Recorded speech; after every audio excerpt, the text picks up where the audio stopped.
live. You're live. Welcome, everybody, to the Parsha Haftorah class for Tuesday night.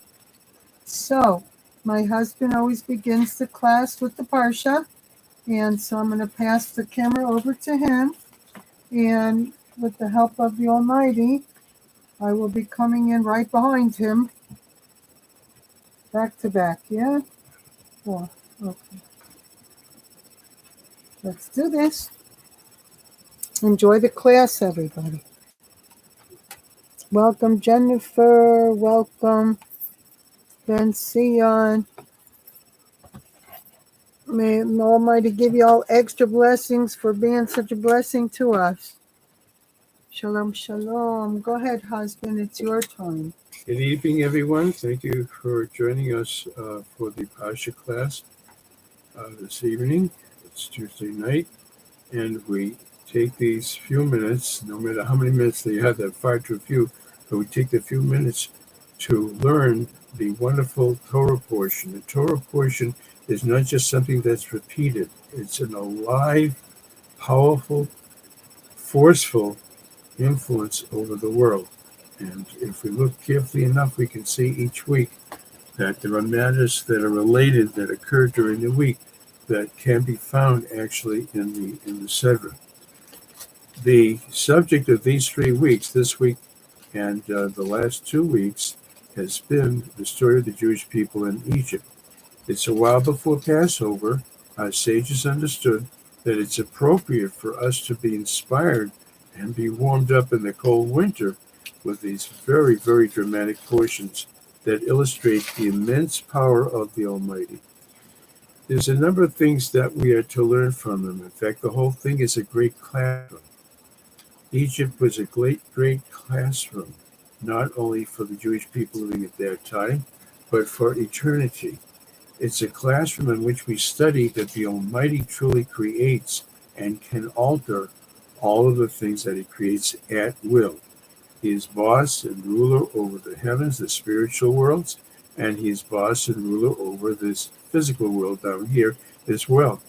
And by our learning about His changing nature, making dramatic changes in so many of His creations, whose nature is set a certain way that we normally observe, and we wonder the reason for these incredible changes, it shows us that the Almighty is not only the creator, but the manipulator, and the one who can recreate and not only destroy, but actually create something entirely new that we would never have imagined could even exist. And we'll see that by studying the plagues. Let's take a look at the opening verse of the portion and see a little bit of what I mean. Vayomer Hashem el Moshe. And we had learned about the first 7 plagues in Parshas Va'era last week. We're up to the last 3, Arbe, Choshech, and Makas Bechoros, the plague of locusts, and the plague of darkness, and finally the smiting of the firstborn. There's a reason for the order of these plagues, and there's a lesson behind each one. And we should learn as much as we can about them. There's many details that people don't know. I'll just kid along with you for a second. I think you as a kid and I as a kid growing up, certainly we had some pleasant summers, I hope, and perhaps we played in our backyard or a friend's backyard, and there were grasshoppers jumping around. They're cute to watch and cute to capture. Unfortunately, as kids, we were abusive, unfortunately, sometimes to these creatures, which of course was very wrong, terribly wrong, of course. But in the meantime, wouldn't you consider them like a plaything, like a toy? And there are passages even in the Torah that mention of a child playing with one of the locusts and then eating it. Now, you're probably saying, yuck, you're going to say, oh, what a horrible thing. You spoiled my breakfast. Well, even in many countries today, too, where the other foods, such as a nice steak or a wonderfully prepared cake, pastry, and things like that, that's a big scarcity in some countries, and they have to eat whatever they can. It was not uncommon, and it was not even considered lowly or disgusting to eat grasshoppers. They're called It is locusts. disgusting. Locust is, it sounds disgusting to us, but they ate them, they salted them, and they had them as a meal. And being plentiful, it made it possible for people to get by and make a living. Now, you're going to forgive me. I have to ask for forgiveness first. When I was a kid, one of the things that disgusted me so much, there was a very fancy food company. It might still be in business, and they had special stores. It was called S.S. Pierce. And the stuff was, I think, all non-kosher. My brother and I, we used to look just for fun to see if anything would be kosher. Just about anything would be unkosher. Well, one of the fine delicacies, you better sit down for this one, maybe fasten your seatbelt. One of the very delicious delicacies that they sold that you couldn't get in your supermarket were chocolate-covered ants. Gross. Isn't that gross? Not to many people, and there's many other things that people even eat today too as well. Now that was a delicacy and it cost extra money because naturally you couldn't get it anywhere else. But I'm just mentioning this because we shortly are going to speak about a plague of locusts. What plague? It's a whole bunch of playthings. Have lots of fun with it. Well, let me read a little bit first about the introduction of these last plagues. Remember, all of them show us the tremendous love that the Almighty has for us. When we study these portions, we say to ourselves, God, how much I should love you. How thankful I should be that I have these nice things to eat and good clothes to put on, which thank God most of us have, a good place to live with a good furnace, a good heating system here in North Dakota and elsewhere. Believe me, that's a life-saving device, is a good furnace, believe me, because the temperature doesn't do it too often, goes way below zero. You go out for a second just to toss out the rubbish or something, and you become mystified by incredibly the few milliseconds in that sub-zero temperature. You wonder how anybody or anything can survive in it. We thank God that we have a comfortable home to live in. That's the Almighty showing us on a daily basis, which you and I take for granted. How can you take it for granted? When I would come out from outside, even for a few seconds, I said to myself, thank you, God. I'm only alive because of you. A human being can't live out there. In fact, even a few minutes out there can be very, very dangerous, etc. And with wind in addition, oh my God, what the wind index is with along with the freezing temperatures. These plagues, which God is going out of his way, not that it's hard for him, I don't mean that, but he's going out of his way. He really wants and wanted from the beginning to have a natural world, which is what we see most of the time. And he wants and still wanted and wants that his holiness, his godliness should be introduced in a world that doesn't show him open. When you and I are fulfilling his commandments, and people wonder, what do those guys do with those black boxes on their head? Or those robes that have these black stripes or whatever? Or a woman who's dressed in hot weather with modest clothing and not purchasing certain things that are not permissible for us to eat. And she explained, as my wife does also, we have to eat kosher food. Some of our non-Jewish neighbors have been very kind to us, and they have just offered food to us just to be kind and to be neighborly. We have to explain to them what we eat is kosher. We can only eat food that is prepared in a certain way. That shows that God created the world. When we stop working on Shabbos, when we stop doing various activities, I don't do that on Shabbos. I can't call you with a cell phone that occupies our lives much too much. This shows that we love the Almighty and that we show in this world that seems to be hiding from him, or he seems to be hiding from the world, that he exists and that he wants certain things done and not done. The future reward is that everything will be out in the open. You gave a penny of charity today. I hope it was $1 or at least a lot more, or a check or whatever. You don't see with your eyes necessarily what happened with that. But you'll be able to see in the future that that beautiful act created an enormous beam of light.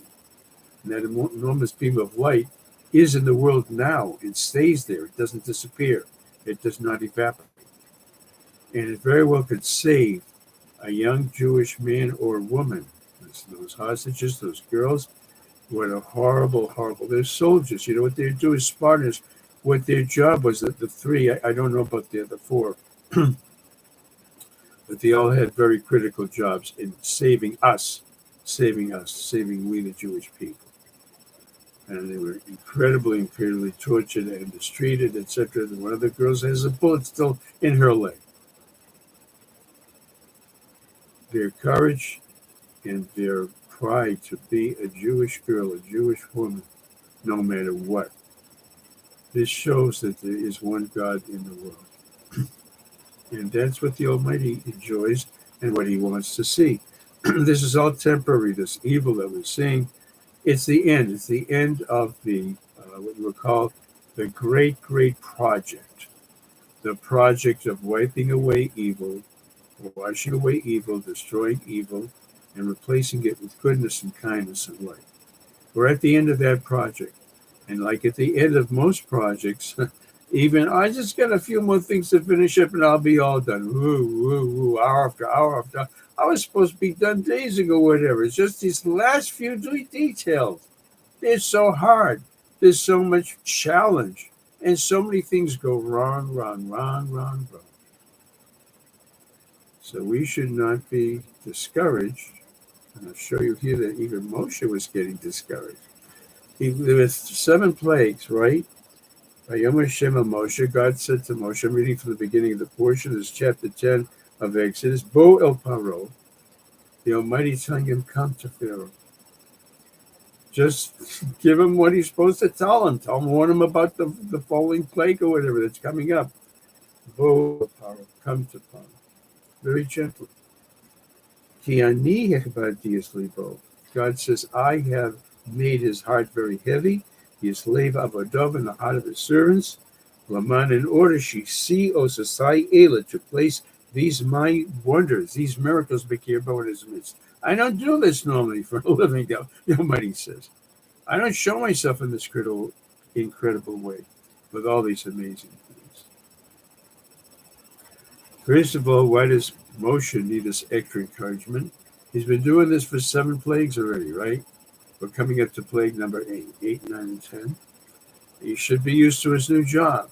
He's very humble. He didn't want to be the leader of the Jewish people. He felt his older brother Aaron, who was a prophet and a previous leader for the Jewish people, he felt that he's the one that should be doing it. In his great humility, Almighty said, each you and I, each and every one of us too, we have a piece of Moshe in us, and we have a role to play, a job to fulfill in this world.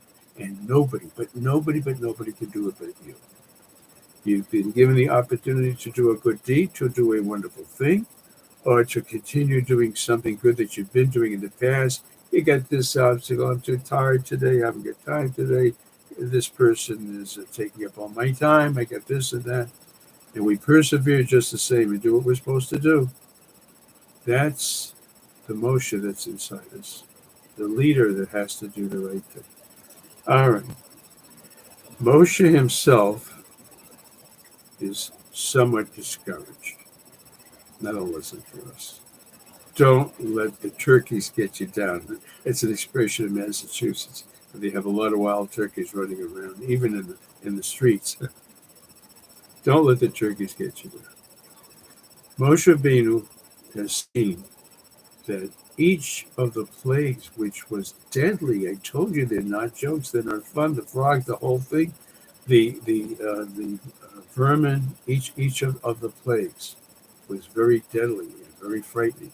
Wait till I read you a little bit about these cute little grasshoppers. Where you see how cute they are, and you see how the Almighty changed nature because of His love for us. He's teaching us that something that seems to be really, really harmless can be absolutely dangerous and deadly. Because who's in charge? The Creator. When the Creator wants to change things, He changes them. Moshe is discouraged to a certain extent. These guys, this horrible Pharaoh, These horrible Egyptian noblemen, officers, they are so stubborn and they are so foolish. They see that their country is being destroyed. Not only their health is challenged, and I told you even with the most harmless of the plagues, there were Egyptians who became ill, fell ill, and died. So what's keeping them this way? What's the point of even trying anymore? Never give up. That's the lesson here. Let's take the last plague that was in last week's portion, borod, hail. Even today, you should know hail can be an extremely dangerous thing. In the morning blessings, I bless the Almighty. I have in mind how He gives us protection and protective clothing from hail also. This hail was no ordinary hail. But when they do tell you the hail is like as big as golf balls or whatever, it's deadly. It's very dangerous. Not as a plague, as your weather, which it does occur from time to time. It's like being bombarded with rocks. A very, very dangerous thing for sure. Well, take these balls of hail, look at them carefully, in the plague of borod, hail, and you'll see a flame. Hail is frozen water. A fire is hot. The two can't go together. Water or even freezing ice, anything would suffocate the flame and put it out. The flame should melt the ice. These two elements of water and ice are created by God. They normally extinguish each other. Either the fire evaporates the water or the water extinguishes the fire.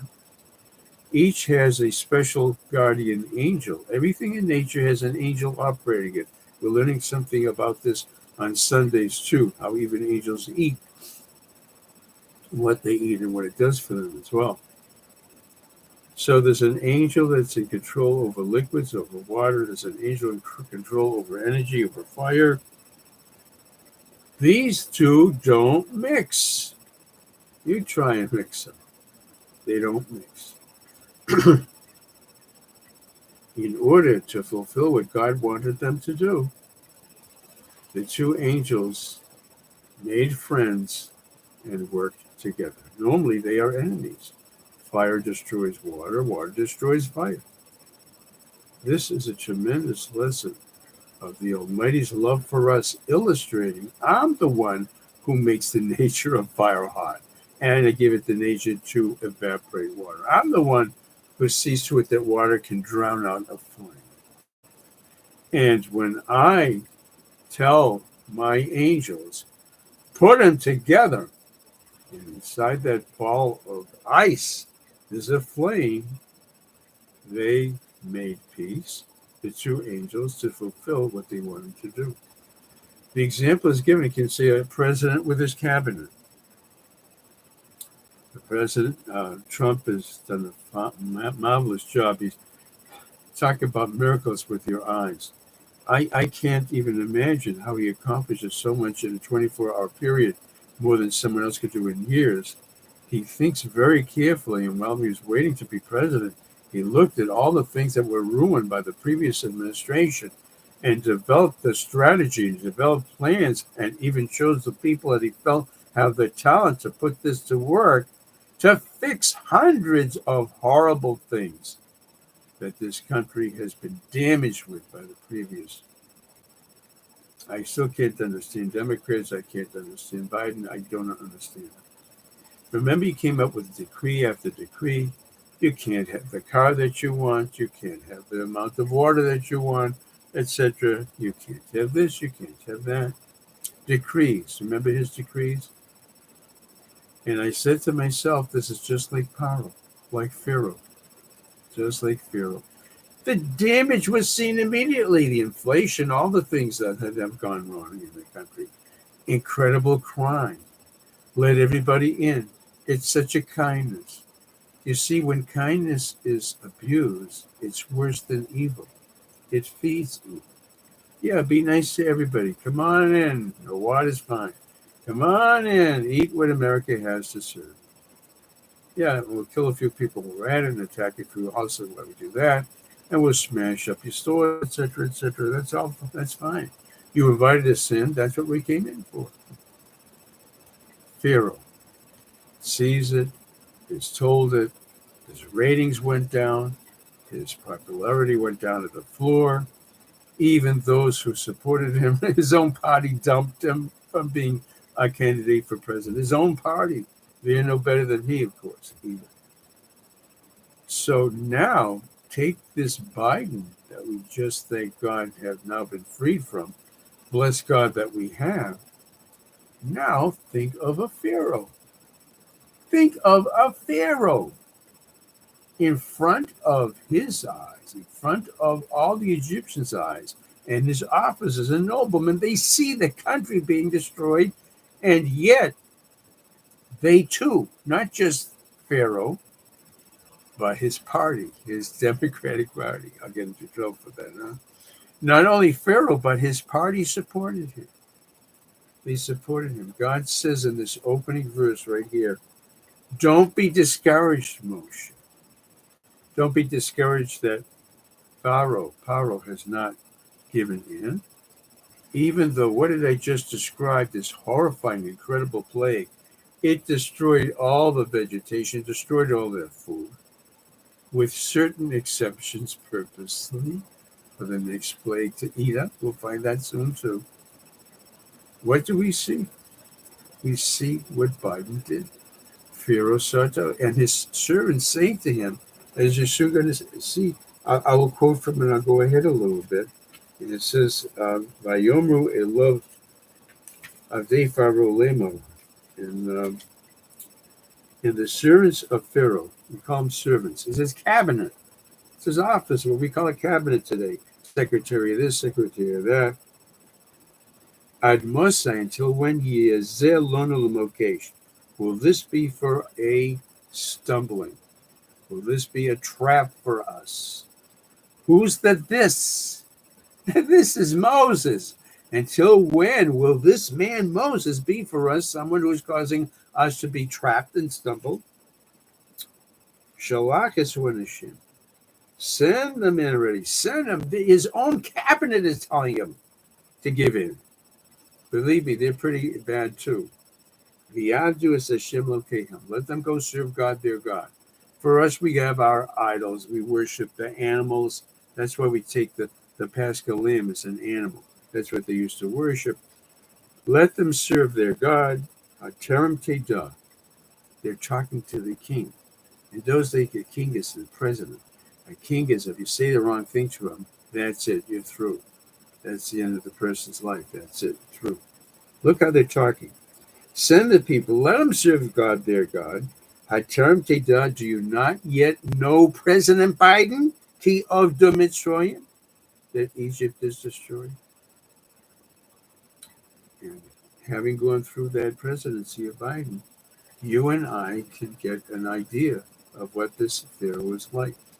So Moses is discouraged. He has to go and warn him again, and once again tell him that this further damage, more complete damage, whatever survived the hail, is now going to be completely consumed by the locusts. Don't you know that Egypt is destroyed? I tell you this because I want you to learn the Torah, read the Torah, and study it, as you can see, as almost like a newspaper. It's reflecting actually what's going on in the world today. It's a guide to life, and it shows us that the Almighty says, I didn't create the world to operate miraculously. I really wanted to operate according to nature. And the various creatures should behave in the various materials. Even the Nile River, even materials, water, should all behave in a certain way. Here, we have such an incredibly contemptuous, disrespectful, absolutely immoral, and absolutely brutal leader of a country. And they have brutalized the Jewish people unnecessarily. We brought blessing to them, as many countries get blessing from us, and then they turn around and abuse us. And then they turn around and enslave us. Or then they turn around and throw us out. all these things.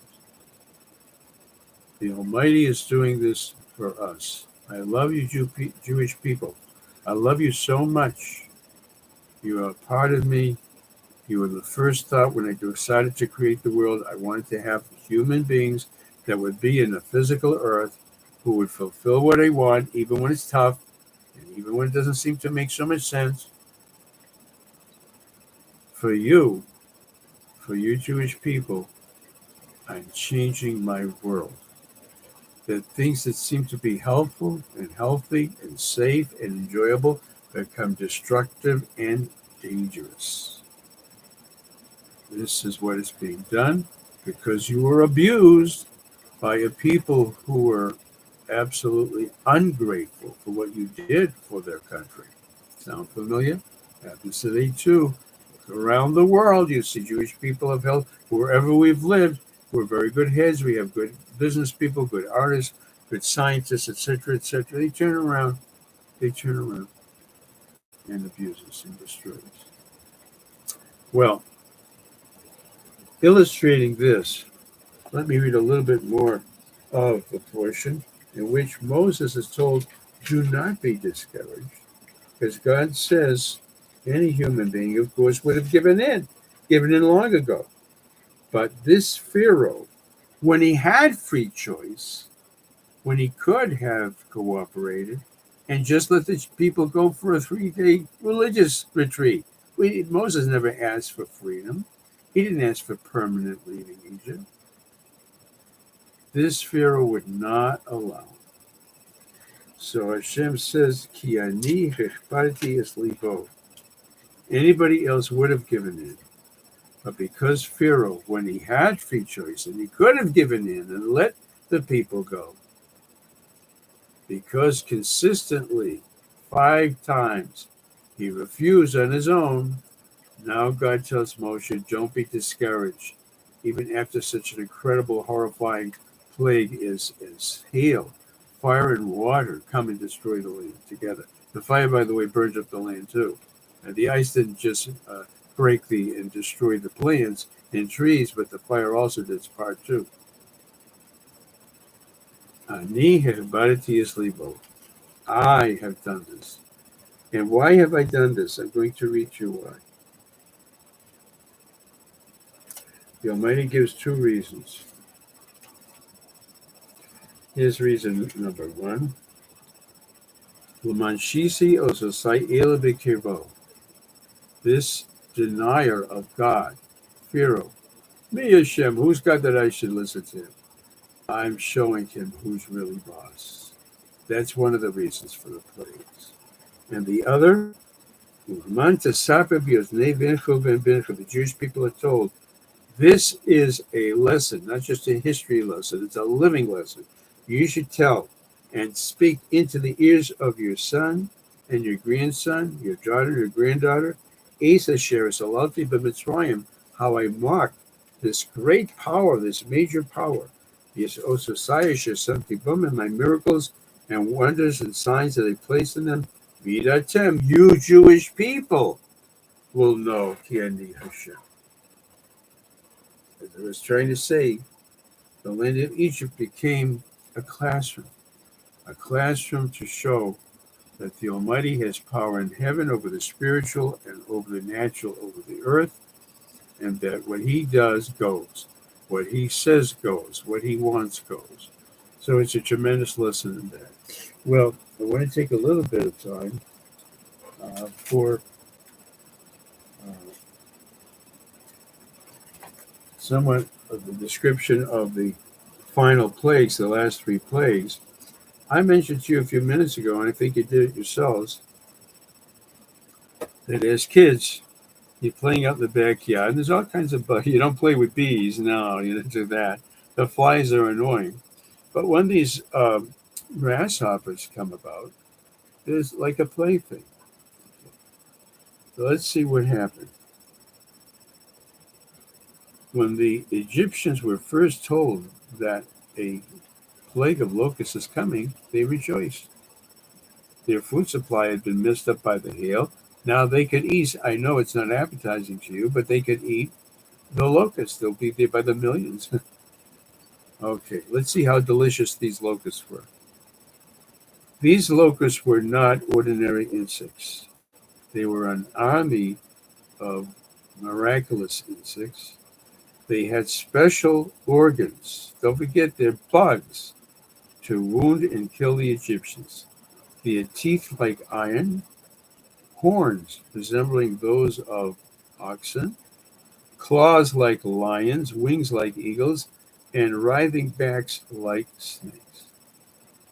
These are very, very destructive, dangerous creatures. And even their saliva was deadly poison. If it dripped on an Egyptian, that Egyptian died as well. That doesn't sound very, very appetizing. That doesn't sound like fun.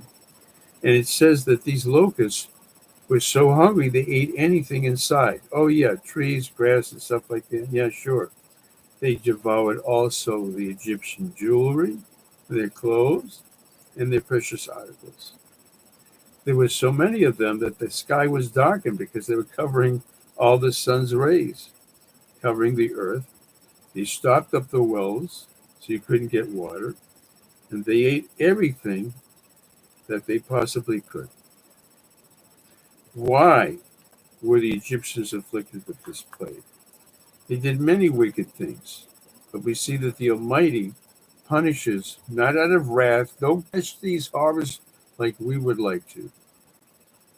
I'm afraid that I'm a pretty gentle person normally, but seeing what our people have gone through in Israel, the brutality not only of the hostages, but the brutality towards our people in general, that you want to just go and bash them. God does not do that. He measures carefully what the person did wrong and what's fitting according to the godly judgment for them to get. Let's see what it was. Okay. The Egyptians forced the Jewish people to plant their crops, and they caused them great suffering doing as well. Everything was done with back-breaking work. And therefore, these locusts devoured whatever the Jewish people had planted. After the plague of hail, which we learned about in last week's portion, the Egyptians believed that they would benefit from the fruits that fell to the ground. In the hail, these balls of ice smashed all the produce down on the ground. They figured they could eat that too. And when the trees were shattered, that this would make food abundant to them. Hashem sent the locusts to eat everything edible that was thrown down by the hail. So each thing that the Egyptians did with brutality, I know you probably are saying to yourself, was it so terrible for us to plant food? We need to eat food too.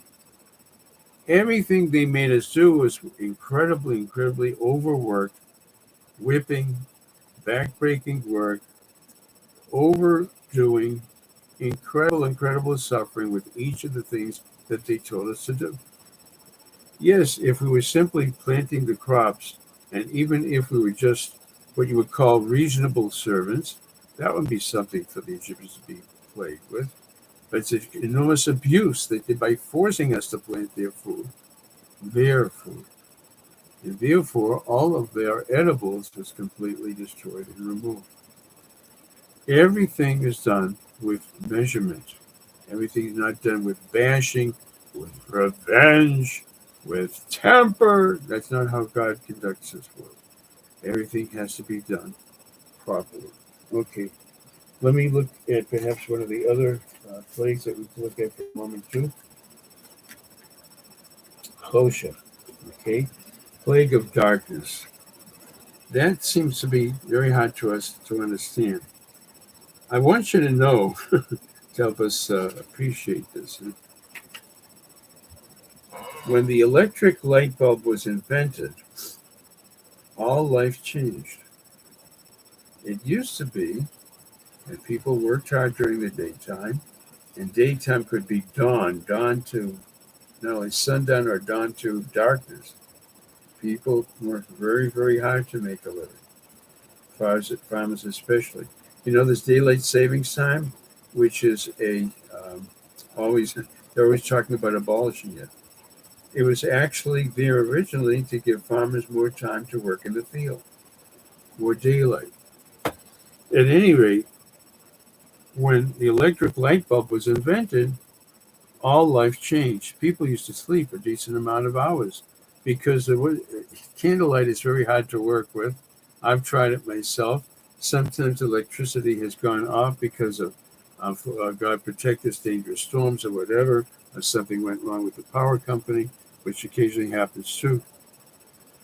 So trying to read by candlelight, study Torah, or just about do anything by candlelight is pretty rough.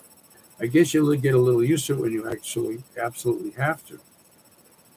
It's nothing like the brilliant, wonderful, clear lights that we have today that illuminate a room completely, brilliantly. You can do even very fine work, delicate work by light.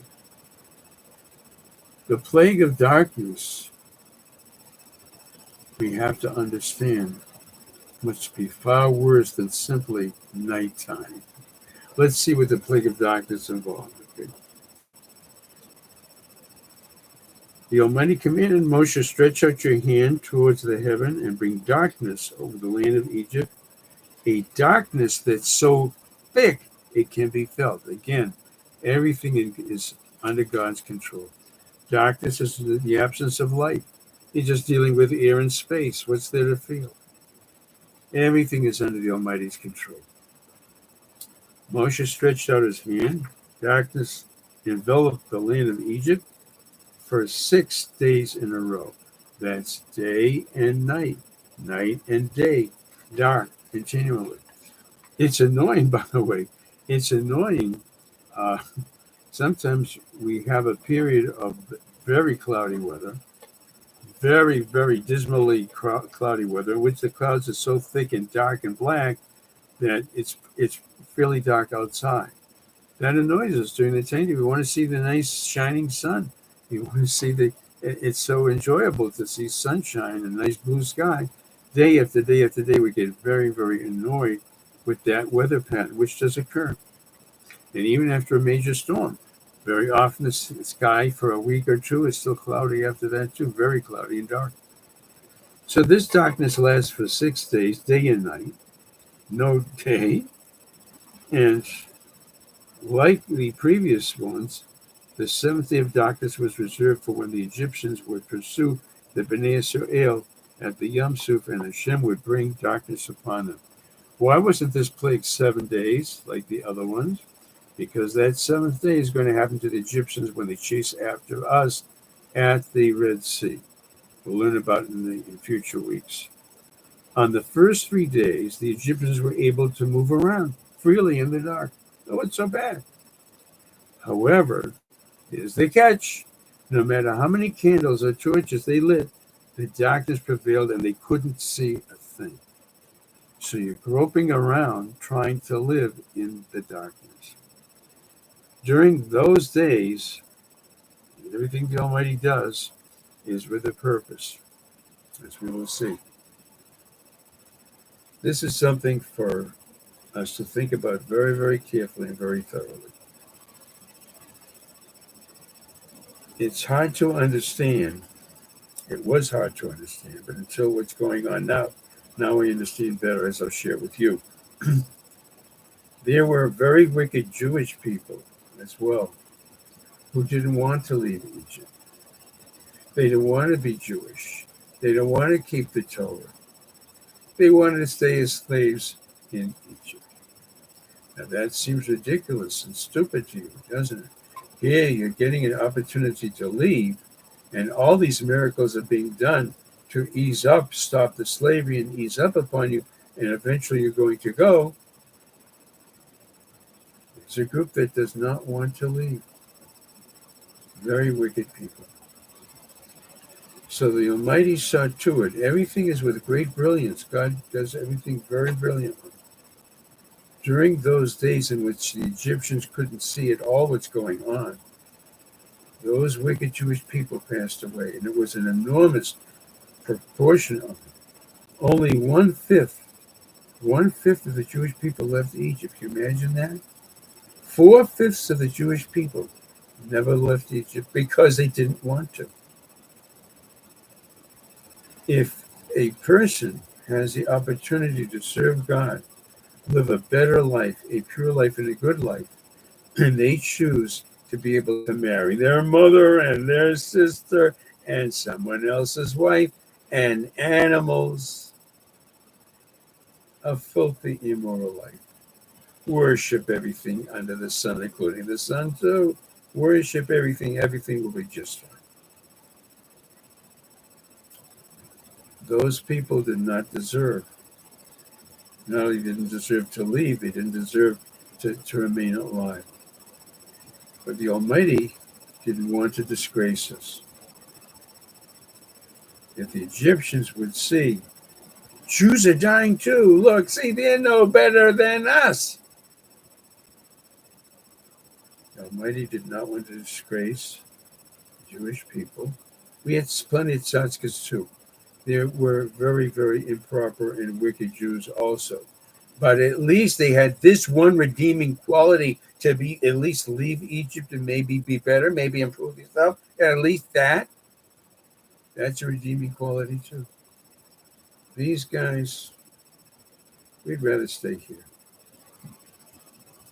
So in order so that the Egyptians would not see that Jews are being punished too, the Almighty worked it so that the Jewish people that had to die, had to pass away, it would be during the period of darkness.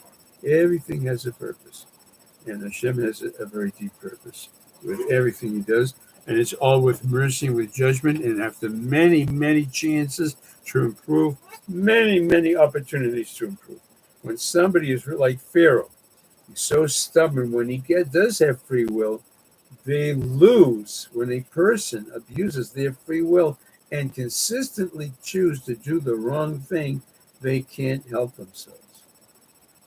I was watching Biden also, and I was saying to myself, as I watched very carefully his different decrees, you can't do this, you can't do that, and he's making these changes, stop the fuel, stop the planting, all kinds of things, all kinds of decrees that he made. Almost every other day it was like Pharaoh. I was thinking of this. And I said to myself often, can't he do something right at least by accident? Every single choice is the wrong choice. So the Almighty showed me that even Biden could do one good thing. And President Trump, before he took over, even agreed with it. What was that one thing that Biden did that was to benefit the country with every single decree, all of his executive resolutions and executive orders, etc., etc., all his speeches? I remember when people were suffering with all these things, with this climate change and all these other foolish things, and the immoral things too as well, changing genders, forcing children against their parents' will to change their gender, etc., etc. I just couldn't stand it. I couldn't take it. Probably you too. So what's the one good thing he did? There's only one thing. If you can find something, maybe let us know somehow. The United States Steel Company is being sold. It's one of the old American companies that was very, very responsible for many of our products. And in fact, during World War II, to construct the tanks and the planes and all the things that were needed to win World War II. The United States Steel Company, many bridges, many buildings, you can't even number the amount of uses of steel, as you can imagine. They were for sale, and a foreign company wanted to buy it. The one and only thing that I can find that Biden did right, he stopped it. He stopped the foreign company from buying United States Steel. And President Trump agreed with that. I guess that was the only thing they might have agreed on. The only thing you and I might agree on.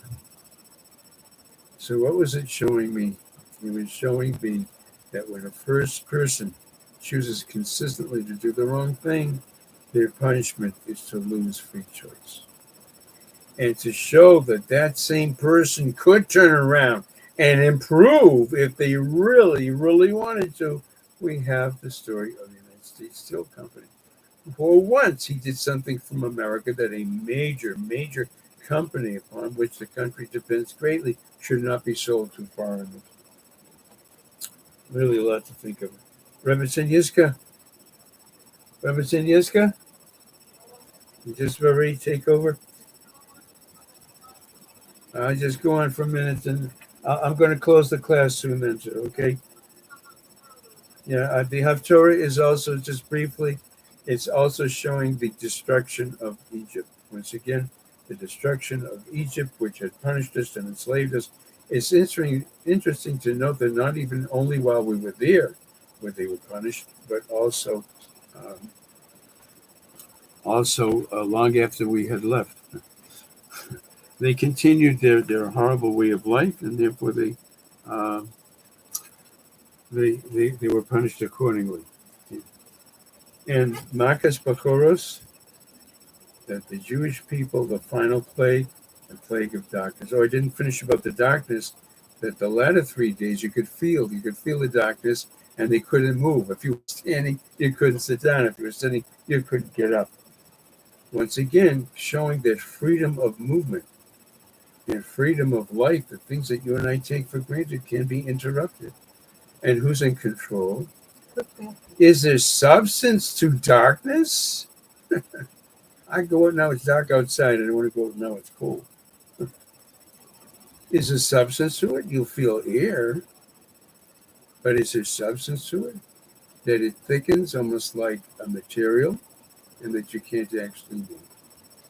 The final plague, the plague in which, in fact, this was the first thing that was mentioned to Pharaoh's matter of fact. B'nai Bechor Yisrael, the Jewish people are God's firstborn. We chose to be God's people. We chose, even in Egypt, we retained some of our Judaism, some of our Jewishness. We kept our Jewish names. We kept our Jewish clothes. And we kept what we could under those impossible circumstances. So Pharaoh was himself a firstborn. He was spared to see the wonders of the Almighty. And you should know that this plague was taken seriously by the kids, the children of the Egyptians. They try to reason with their fathers. Let the people go. Tell Pharaoh, let them go. They try to reason with Pharaoh. They couldn't get anywhere.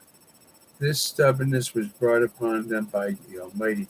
When they had choice, when they had free choice, no, do the wrong thing. Do the wrong thing. Don't do the right thing. So now they're desperate. They are the subject for the 10th plague.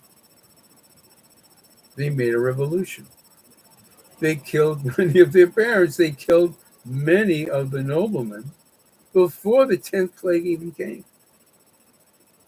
And we praise God for that too. What it shows us is that when we try to do the right thing, and we sacrifice and overcome terrible challenges to do the right thing, the Almighty takes our enemies, and we're going to see that too. We have to see this with the horrible terrorists. He takes the enemies and he makes them help the Jewish people. We want to see this too. God willing, we hope to see this too. That the very ones who are there hating us, enslaving us, they turned around and they were killing their parents. Hard to imagine. Because their own skin, their own lives were at stake. Rabbi Tzinius is going to be able to spend a few minutes with you too. Thank you very much. We continue with these very dramatic portions.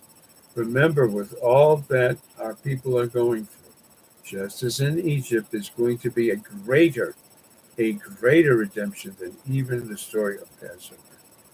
We have to be patient and do what's right and what is good and teach others as well. And it's written in all the prophets. Absolutely.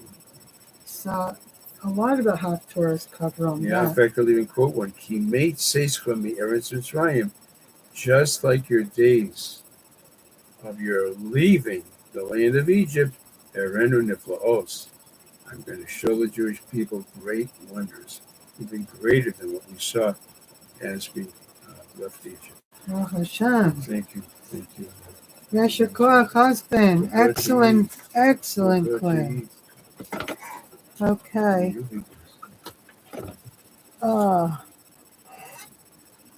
Life has been a little bit of a challenge today, but we're gonna win the war, right? Because Hashem is on our side. And so, my husband, thank God, covered most of everything, but I don't know, let me see if I can do this. I found a page, and I have an art scroll book on the book of Jeremiah, which the Haftorah for today is Jeremiah chapter 46, verses 13 through 28. And so, just as my husband was talking, that's what I found in the commentary here to find very interesting. It's talking about the commentary from verse 1 of that chapter, and it says, concerning the nations, the 26, what does it say? The 26 nations that were given to drink from the cup of wrath. And that's chapter 25, verses 15 through 26.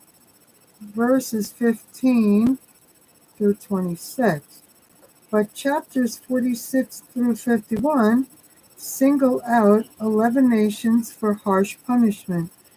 These 11 were worse than the others because they took part in the destruction of Judah, directly or indirectly, and would be punished accordingly.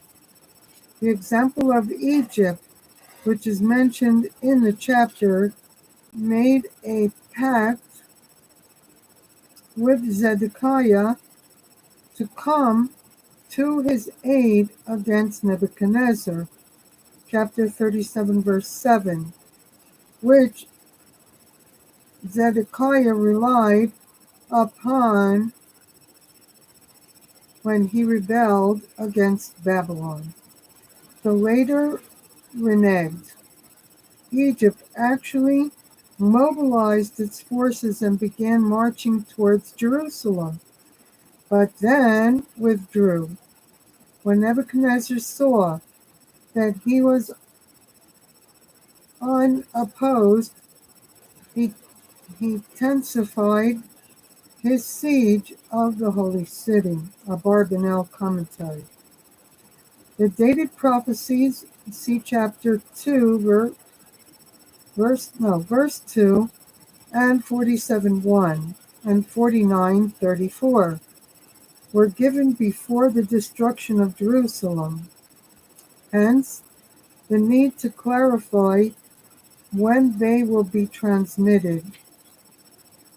The undated ones were all given after the destruction, says Abarbanel, and Malbim in 45:1, however, maintains that Jeremiah the prophet Yirmiyahu proclaimed all the prophecies from this chapter to the end of chapter 51 in the 4th year of Jehoiakim. Okay.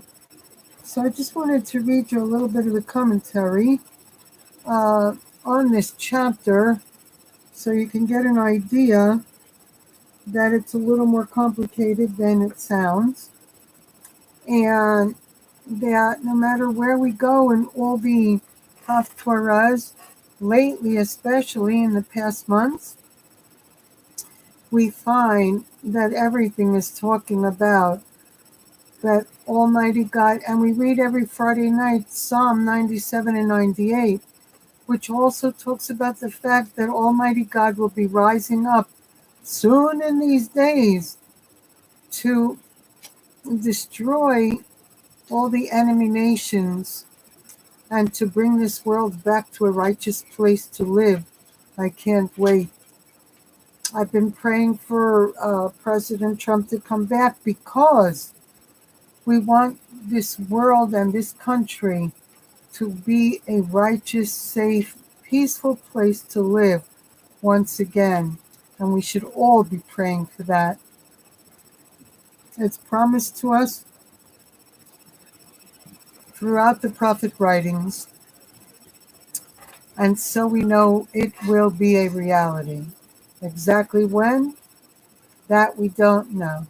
But we know that, and we've done a lot of studying on the coming of Mashiach and uh, what we're supposed to be doing in this time before the Messiah, descendant of David, comes.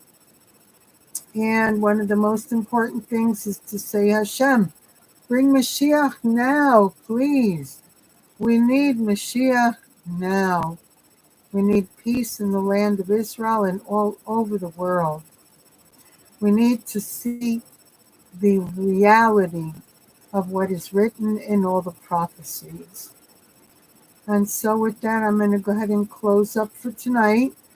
The class with my husband has been 55 minutes long. I hope you enjoyed it. I did. Listening to him has always been a pleasure because he's very, very well educated in the Torah. He's a rabbi, no wonder, right? Anyway, tonight is Tuesday night, so with the help of the Almighty, they'll be back tomorrow night. That would be 8:30 Eastern Standard Time or New York time. And if you're living somewhere else, calculate your time. Anyway, thanks for coming in. May you receive extra blessings for being and participating with us. And we wish you a life of only goodness, even before the redemption comes.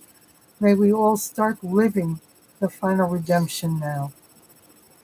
Sei gebencht, be gesund. Welcome and thank you for coming in. Shalom, shalom.